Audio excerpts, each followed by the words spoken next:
Nancy Pelosi is brought up a little bit. And with her affiliation to some weird financial records, weird financial buys, and some possible insider trading. What in the world do we have going on, and how are we allowing a U.S. elected official to profit off of insider trading when it's like clearly you're not supposed to? It's the 1% working successfully to split us. Like I said, there's such a divide between the left and the right, the liberal versus conservative, in that, we don't recognize an evil when we see it, because there's an evil that's on your side and there's an evil that's on their side. And it was disappointing. We had all these people voting for Donald Trump, who are some of the hardest workers in America, and purely because he wanted to lower our taxes and, was making America great again and this, that, and the third. How can you not realize, like, Donald Trump is not like the rest of us? Nancy Pelosi, and that's what he did, is and that's how politics work, is they divide us, and you pick your party and you sell them a message, even though you don't believe in the message yourself. You haven't done half of what the message says. And so you look at Nancy Pelosi, it's the same idea. It's that, she's, she's one of our biggest liberal, leaders, biggest liberal spokespeople. And, it's unfortunate because we just let it slide, because we've created such a divide between left and right. And, if you're not, there's probably about what would you even estimate, like a percentage of Americans who just don't engage in politics altogether? They really don't pay attention to their elections. They don't believe it doesn't impact them at all. People that, like, are you talking about, like, don't vote, or like they don't know what they're voting? Probably or don't make the choice to not vote. What? Probably like 40% of Americans don't vote. Yeah. And then I'd say out of the 60% that do, I'd say 90% don't know anyone other than the president. Yep, exactly. Yeah. And it's all because of, we have such a fighting mentality, and, we put these stupid political, banners in our front yards, and we put these signs that mean nothing, and we put messages on social media about who we support. And it's so funny because we're still just buying into these campaigns. I personally, before the primaries, I voted for Bernie Sanders.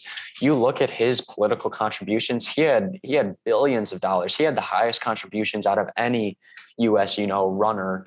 And, he did good in that he reallocated and donated a lot of the money, but he's undeniably still wealthier than the average American citizen, just like Donald Trump, just like, the Bushes, just like Michael Pence, any of these people. We buy into these ideas that we need to keep giving our money and our time and our energy. And you look at our depression rates. Our depression rates are higher than ever because we are literally fighting each other tooth and tooth. We are no longer one big, great community. It's us versus the 1%, and the 1% splits us into two groups where it's either left or right. And we are no longer focused on the common goal, where we're not getting available healthcare anymore. Our kids do not have the same education systems. You can't tell me everybody has the same rights in America, because they don't. And we buy into such an ideology, and we stick to it. And I think it's time that everybody just puts their beliefs aside and recognize that nobody is winning right now but the 1%. Jeff Bezos is going to keep getting richer. Nancy Pelosi is going to be rich until she dies. Donald Trump will be rich until he dies. And at some point, people are going to have to recognize they're fed up, and it's not us versus them, left versus right. It's really the working class and the normal people who don't have billions of dollars on standby, because that's not a lot of us, Yeah. Like not many people graduate without student loans. You think there's probably less than maybe 5% of Americans who can actually afford to graduate without student loans. And that's just the price of education. It's unbelievable to think about. Yeah. I mean, I think part of the problem is that people that are wanting to rise to power or good enough at controlling an audience or building themselves, they're going to be wealthy because they're just good at doing the thing, Yeah. They're good at manipulation. Yeah.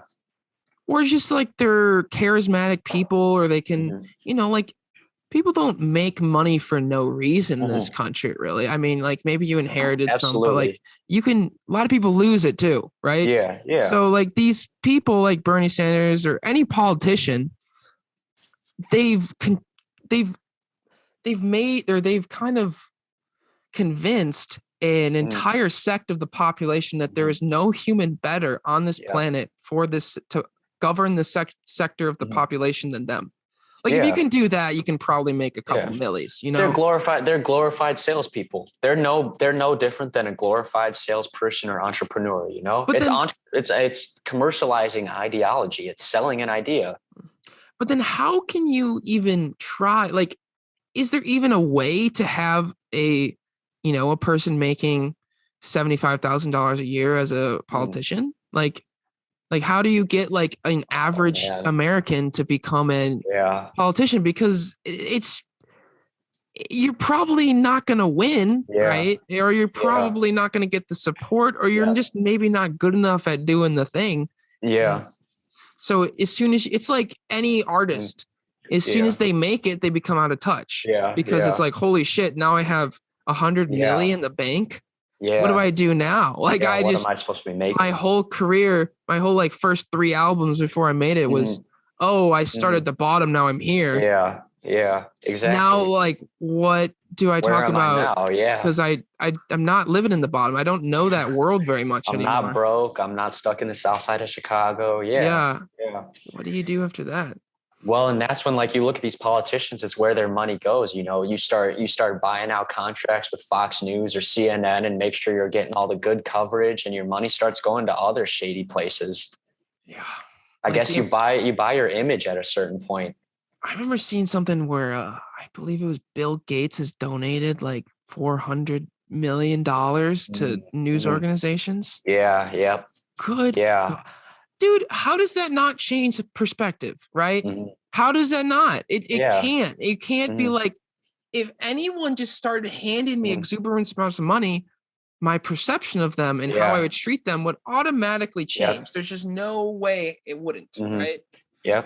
So how are we allowing that to just sway the media? And then and then at the end of the day, man, how are people still buying the media like as anything other than an entertainment business? It's absolutely ridiculous, man. Like any cable channel news is just entertainment. CBS, all CBS, Fox News, CNN, all 90% or more of what they're covering is just to make money and divide people and just say things that are not in complete accuracy or even just fabricated. Yeah. And you look at like those media companies too, they say there's only like 4 or 5 media conglomerates that run everything. It's like Walt Disney, Warner Brothers, and I don't know what like the other 2 or 3 are, but they're all just the same conglomerates, you know, with 5 different networks. You know, there's a million CNNs, there's a million Fox Newses, you know, it's all the same. It's just pandering an idea, and you know, the people who get suckered in, like I watch a lot of news. I like the news, unfortunately, and I'm getting suckered into, you know, my viewership is going to specific places and my money's going somewhere, you know. The internet isn't free. My cable boxes are not free, you know.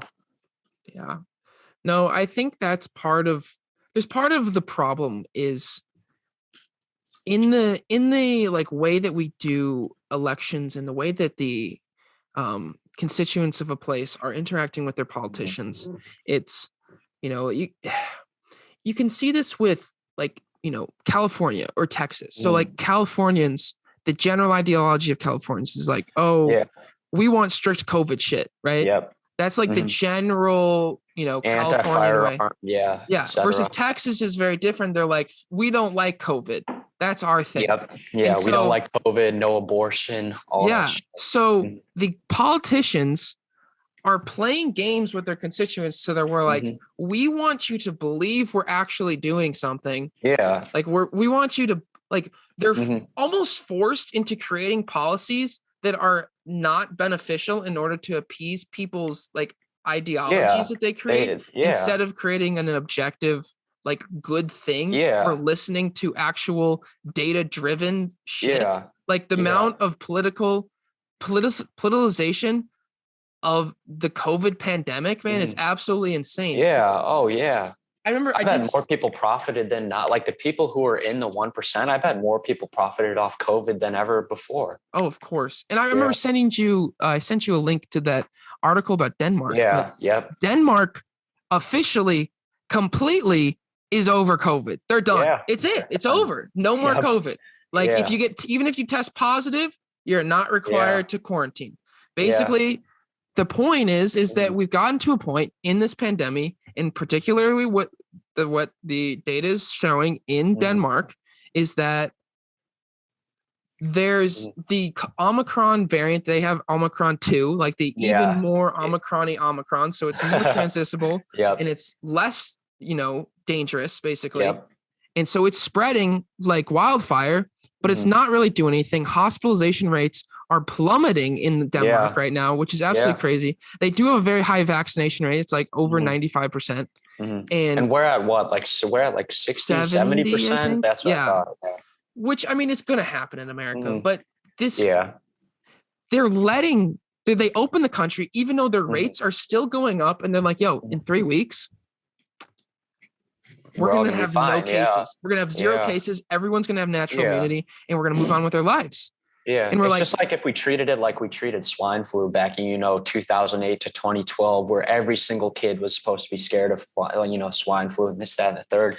At some point, we're going to have to recognize it's not like we're just going to nuke COVID off the earth. It's going to be here for the rest of time. Yes. We all have to collectively deal with it at some point. And I do agree with what Denmark's doing.